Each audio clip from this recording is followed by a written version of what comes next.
Pernah nggak sih nonton film yang sebenarnya bagus banget tapi apesnya salah pilih tanggal rilis? Itulah yang terjadi sama Tinggal Meninggal. Sayang seribu sayang, film ini justru nongol barengan sama Demon Slayer yang jelas-jelas punya fanbase gila-gilaan.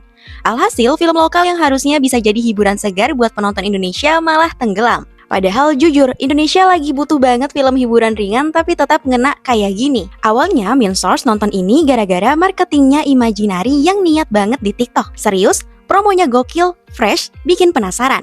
Apalagi ini film debut dari Christo Immanuel sebagai sutradara, dengan Ernest Prakarsa jadi produsernya. Pemeran utamanya Omar Estegal sebagai Gema juga bikin penasaran karena film ini pakai konsep POV yang unik. Jadi, si Gema kayak ngomong langsung ke kamera, seolah kita penonton ini teman imajinasi dia.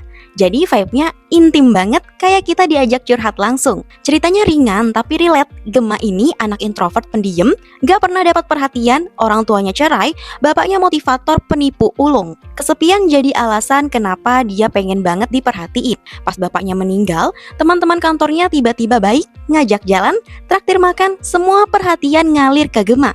Tapi begitu fase duka selesai, semua itu hilang. Gema merasa ditinggal lagi. Dari situlah ia mulai bikin cerita-cerita aneh seputar kematian orang-orang terdekatnya.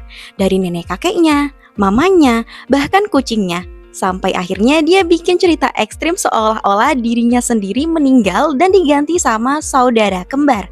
Nah, disinilah film ini mulai nunjukin layer emosionalnya. Kebohongan demi kebohongan Gema pada akhirnya terbongkar.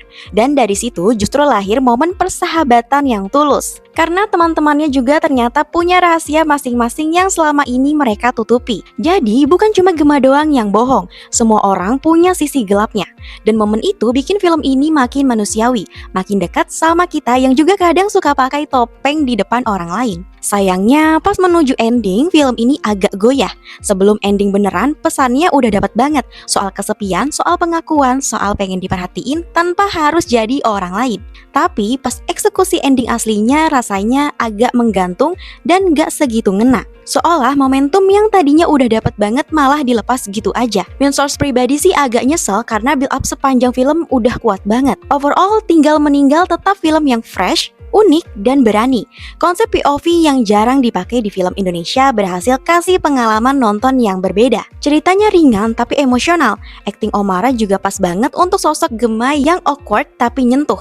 Kalau aja nggak salah tanggal rilis, mungkin film ini bisa lebih rame dibicarain. Skor jujur dari Main Source itu 7 dari 10. Karena film ini udah berhasil kasih rasa hangat dan relate, tapi masih kurang nendang di ending.